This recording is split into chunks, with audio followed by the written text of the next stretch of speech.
What is good, everybody? Man, it's your boy Jay in the building. We're back again with another video. All right, man. So we have week 5 of the HBCU football season, man, and we have quite a few games to get through. So I ain't gonna waste no more time, and we're gonna go ahead and get right on to it. Now, first game we're gonna go over, man. We got Bethune-Cookman versus Alabama A&M. Now with this game, right? This is an early game. You know, both teams have been struggling, even though Bethune-Cookman did get their first win last week against Grambling. Both quarterbacks have been up and down with Langford and Jalen Jones. They've both been up and down. With Alabama A&M, man, their strength is their passing game, and they get yardage, but they do So with this offense, they do a lot of screens and curls, and they do a lot of hitches. Like, they run a lot of short routes, and they do that to try and bring the defense more closer to stop it, and then they want to throw the long ball. So, but with this quarterback, the quarterback isn't accurate enough for them to consistently throw the ball deep. Like,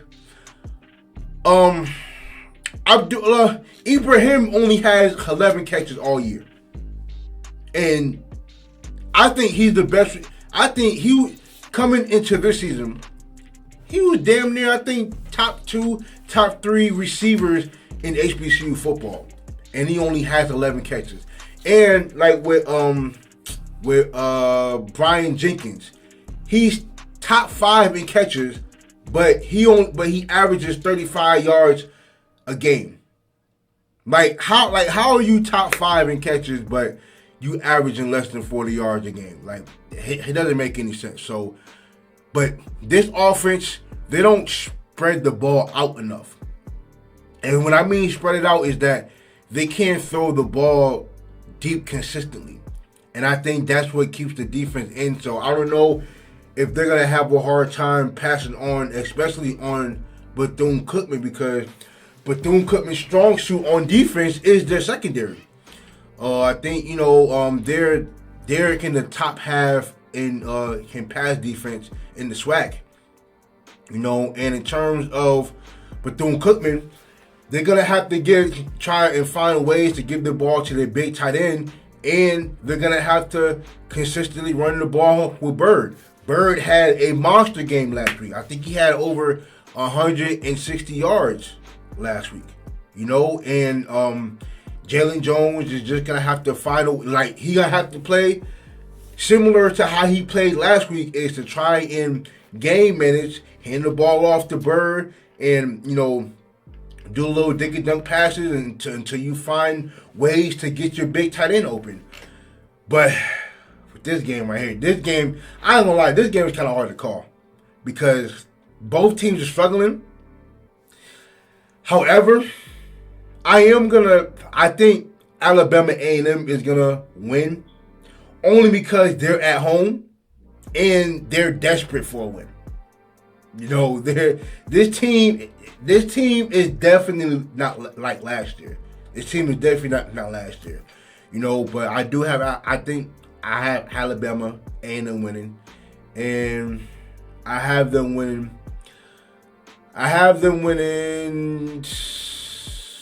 28-14. And look, I'm not confident, but I have Alabama A&M winning 28-14. Next up, we have Mississippi Valley State versus FAMU. Now, first of all, FAMU is going to be playing at home, and I hope everybody in Florida is safe, because I've seen a lot of damage being done in the state of Florida right now. I don't know what parts of Florida is happening, but there's a lot of damage in Florida as of right now, and I'm just praying for all you guys down there in Florida. Now, in terms of this game, I didn't hear anything about anybody canceling. I didn't hear anybody say anything about Miami Dolphins canceling, because they're still playing their game. They still play the game. So I assume that this game is going to happen. Now, Uh, this game is not going to be like last year. This game was very close. As a matter of fact, FAMU had to come back in the second half in order to beat Valley State. And FAMU is top three in passing, and meanwhile Valley State is the worst in pass defense. And luckily for Valley State, FAMU is not much of a running team. They don't have much of a running game. I think they average less than 85 yards a game as a team. So, but this could be the game that FAMU could finally go. Because, mind you, FAMU has not went over 100 yards as a team so far this year. They have not. So, this could be the game that FAMU tries to do that. Only because, with Ronnie Thomas on the other side, I do believe he's probably the leading candidate for SWAC Defensive Player of the Year. He leads the SWAC in sacks and in tackles for loss. And FAMU is on a 14 home game winning streak, and I think that's the second most in the FCS, or at least tied for second. But I have FAMU winning this game fairly easy. I'm gonna say 35-14. And that's because I do believe Caleb Johnson will score a touchdown. I do believe that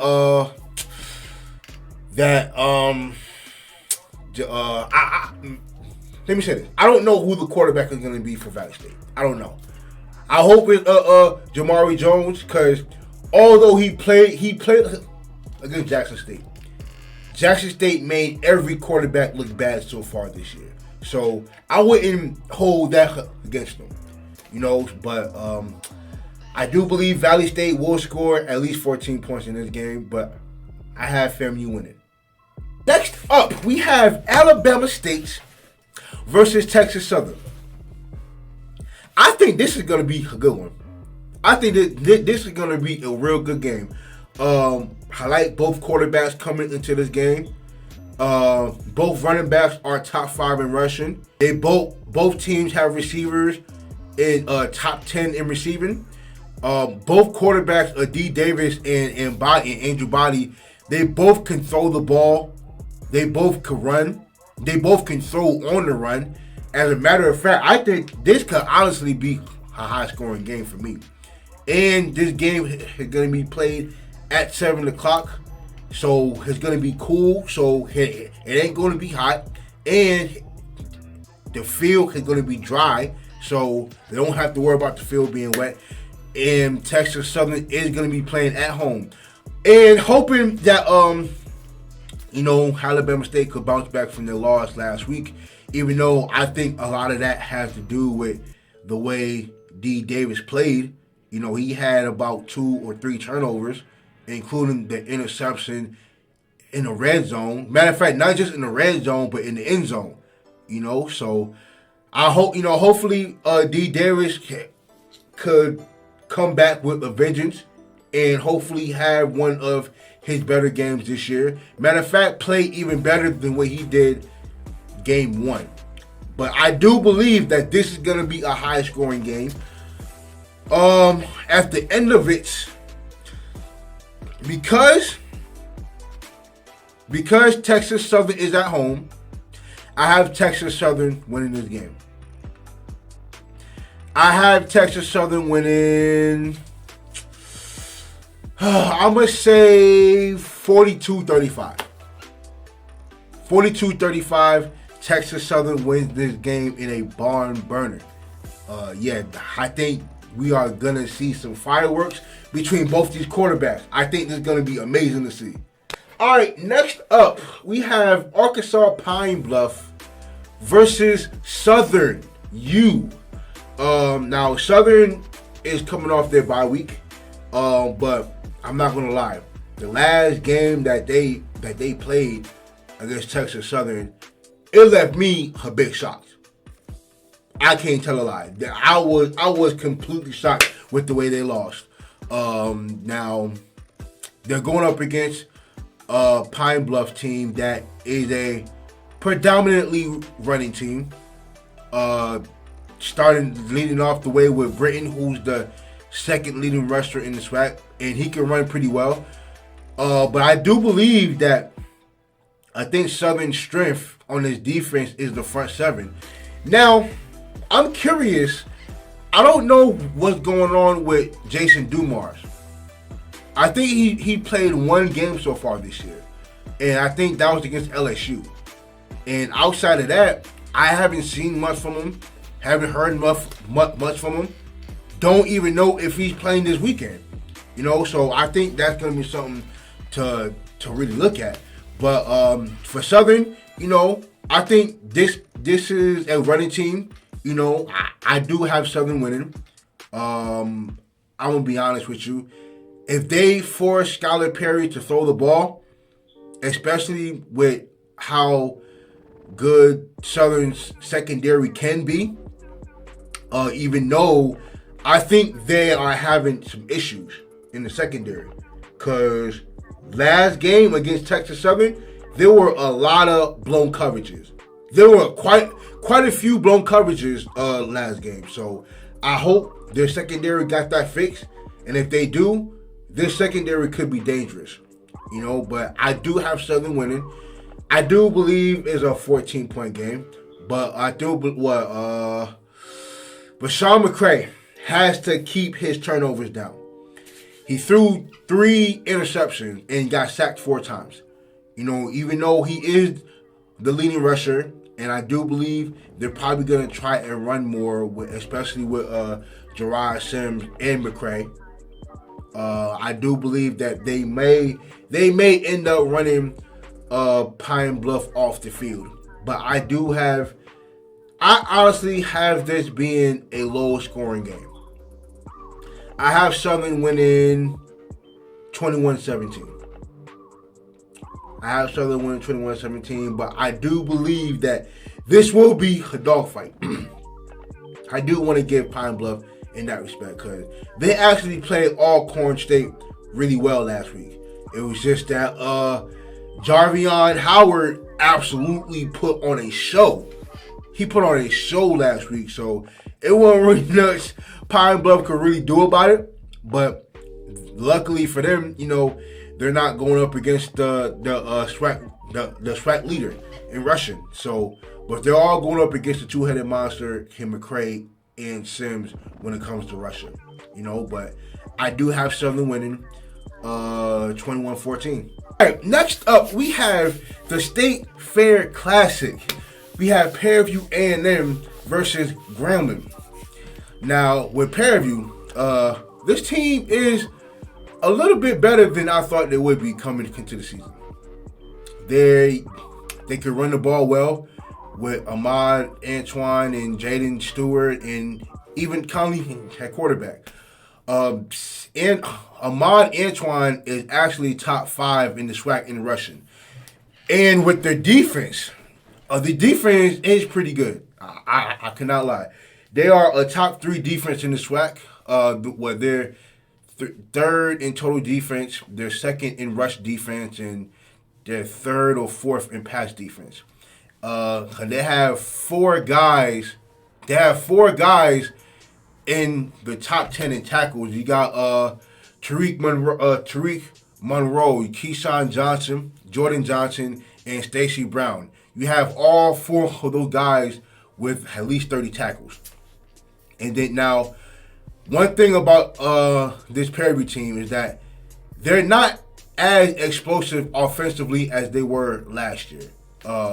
Especially with Juwan Pass at quarterback, they were a threat to throw the ball deep down the field every game. Not so much this year, but they are definitely a heavy run team. But they definitely run the ball pretty well. And in terms of Grambling, I think the problem with Grambling, and even though I did pick them to win, I watched them very closely. And the problem that Grambling State is having is that I think they're trying to get everybody involved instead of just sticking with their best players. Like, I know that Maurice Washington didn't play last week because I guess he had a concussion or whatever, and so he should be playing this week. But there's absolutely no way that Maurice Washington should only be having 6 or 7 carries a game. There's no way. Like, he should be getting at least 15 to 20 carries a game, especially if you're trying to establish yourselves as a running team. And I know, look, Quadarius Hawkins is top 3 in passing right now.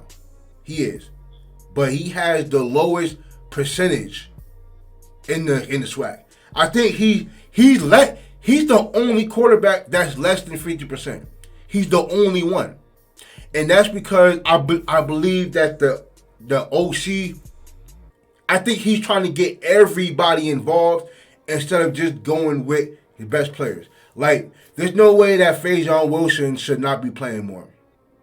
Like, I know that Pepins is trying to get back into the swing of things, but he should be playing more. Outside of that, you just gonna have to stick with your best players.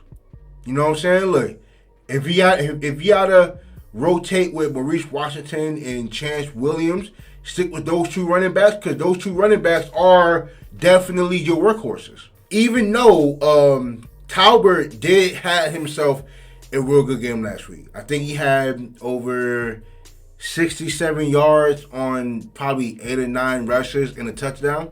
He played very well last week, but even still, I think Maurice Washington needs to be getting the bulk of the carries, because I think it's ridiculous that Quadarius Hawkins is rushing the ball more than Maurice. Like, that shouldn't happen at all.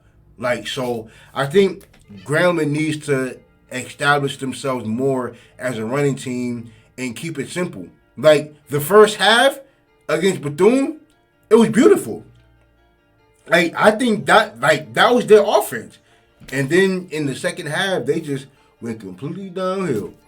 But with Fairview, I think, Fairview would send pressure, and they cause a lot of havoc in the backfield. I think they lead their top 3 in the SWAC in tackles for loss.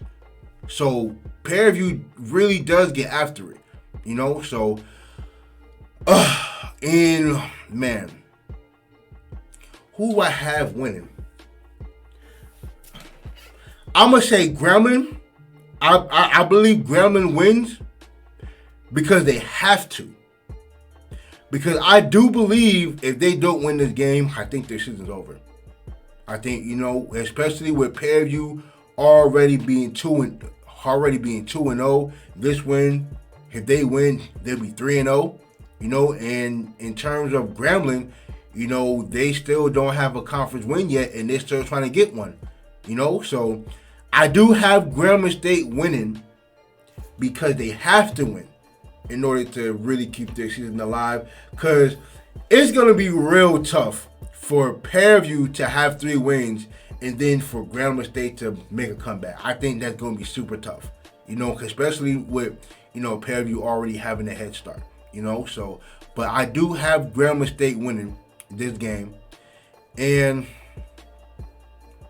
I have them winning 28-24. All right, and next up, we have North Carolina Central versus Campbell. Now, this matchup is very, very interesting. North Carolina Central has been amazing so far this year, and Davius Richard has been nothing short of the person that I knew that he could be this year, especially, him being thrown to the fire his freshman year and his first 2 years, still learning the offense, still learning how to control the offense, still learning how to become a real good quarterback. And this year, he's really took a leap so far this year. He's obvious the elite candidate for MEAC Offensive Player of the Year. He even leads the team in rushing. I think he has 250 yards rushing with 5 touchdowns on the ground with 7 touchdowns in the air. And they got a guy on defense, Khalil Baker, who has had an interception in every game so far. He even had a pick six against New Hampshire. And as a matter of fact, speaking of New Hampshire, Central went up to Durham, New Hampshire, and beat them at in New Hampshire. And New Hampshire, mind you, I think they was ranked in the top 25. I think they were ranked number 23, 24, around there. But yeah, Central went up there, put 45 on them, and beat them. So this team right here is different. Hell, they even beat North Carolina A&T like I haven't seen them do in quite some time. I have not seen Central do that to A&T in quite some time. This is a different Central team. This team is different, and it's all credit to Davis, who has been playing very well, and they're going up against the Campbell team, who yes they're 1-2, but is a really really good team. They recently lost to William and Mary, who I think William and Mary is ranked in the top 20 as well.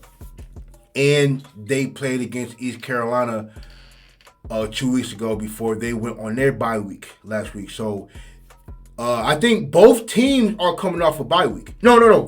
Well, I can say both teams because they play against Lynchburg, and come on. So with Central is going to Campbell.